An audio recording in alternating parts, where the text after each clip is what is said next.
Dear Mr. Ingo Beyer von Morgenstern, you're an expert for the Chinese market. Welcome to our YouTube channel. At the beginning, I want to ask you for an introduction for our viewers of yourself. Yes, thank you very much. I spent 30 years with McKinsey, 20 in Europe and 10 years in China, together with another former colleague from McKinsey, Stefan Albrecht, who spent 15 years as a senior partner in China. We have been serving every segment in China, from state-owned enterprise, privately held companies, the government. We help prepare in small parts the preparation of the 5-year plan, and multinational companies. I also have an honorary professorship at Tsinghua University, which is next to Beijing University, the absolute leading university in China. Very interesting. You also find the Chinese stock market very interesting at the moment. Why is that so?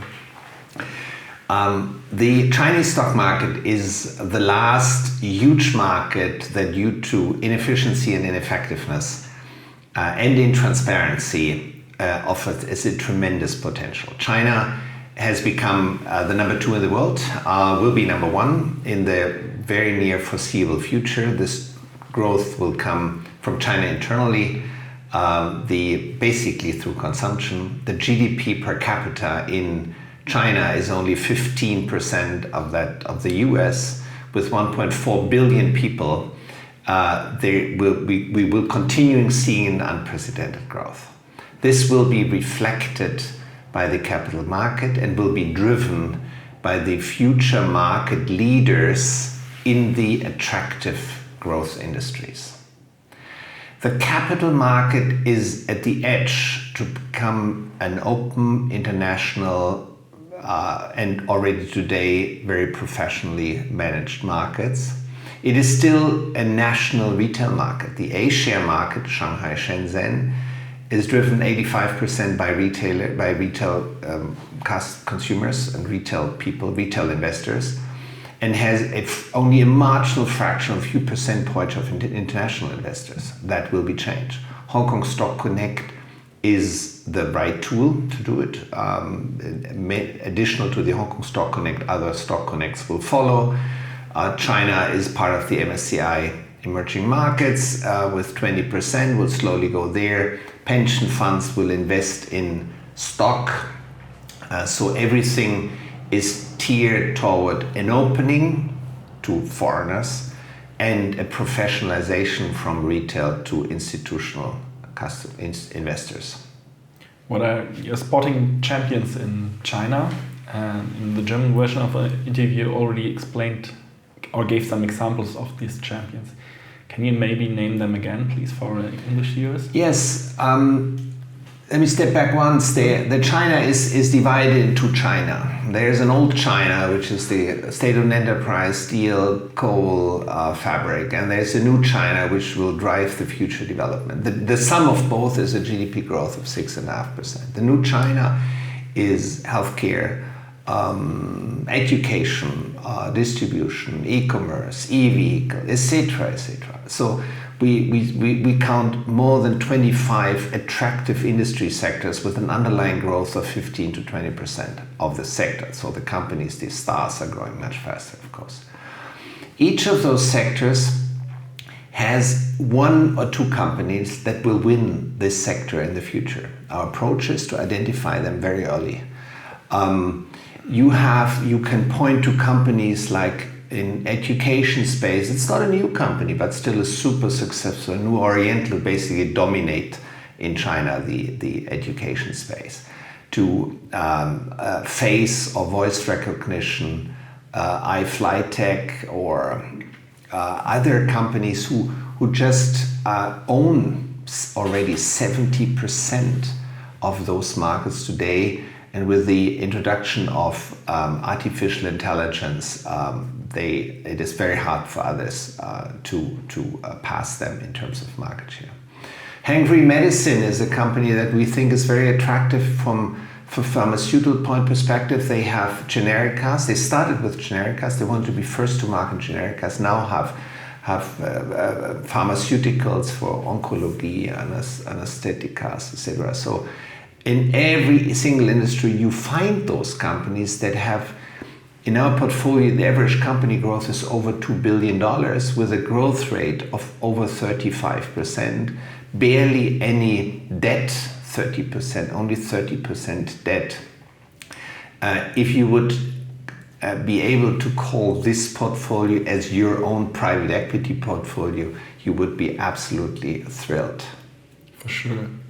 What is important if you're investing in China as a foreigner? We see two things that are really important, or three things. First, invest in the right industries, but this is trivial.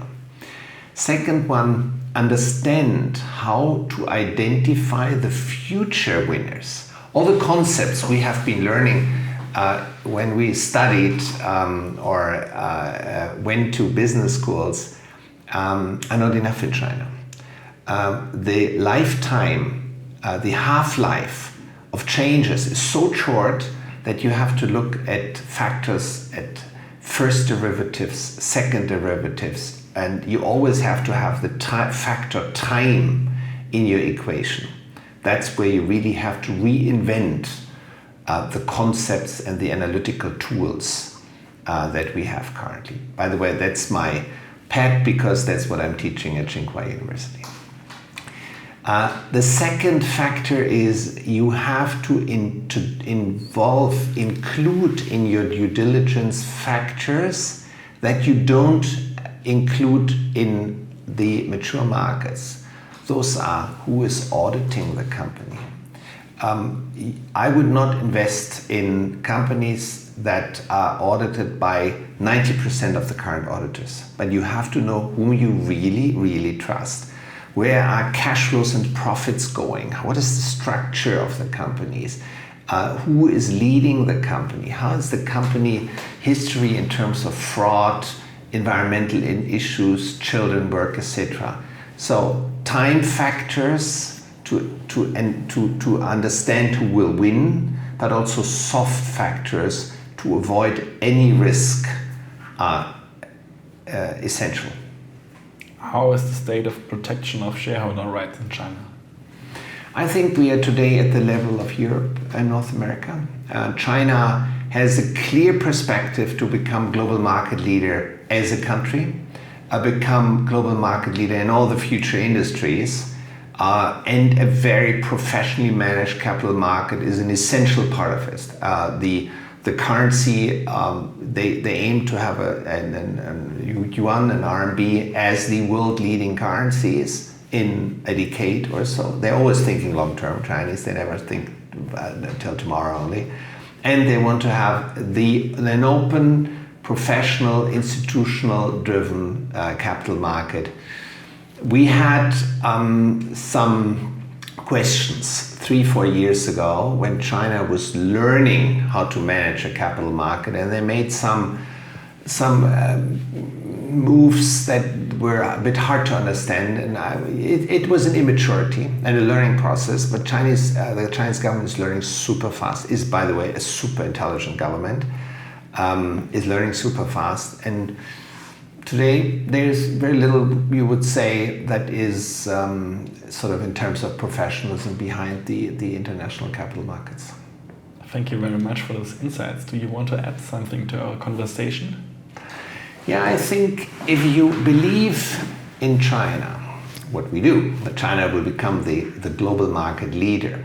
If you believe that China will leapfrog the existing infrastructures and technologies, so go into e-vehicle and not to diesel or combustion energies. If you believe in the unprecedented growth that we think will happen because of the sort of the consumption, China internal consumption, you have to invest in China. It is the most attractive time because the market is inefficient and intransparent. So if you have the China insights, you identify the champions, and you will participating in an enormous wealth development of those companies in the future. So for us, if you don't want to miss this major part of the future, it's time now to participate. Thank you very much.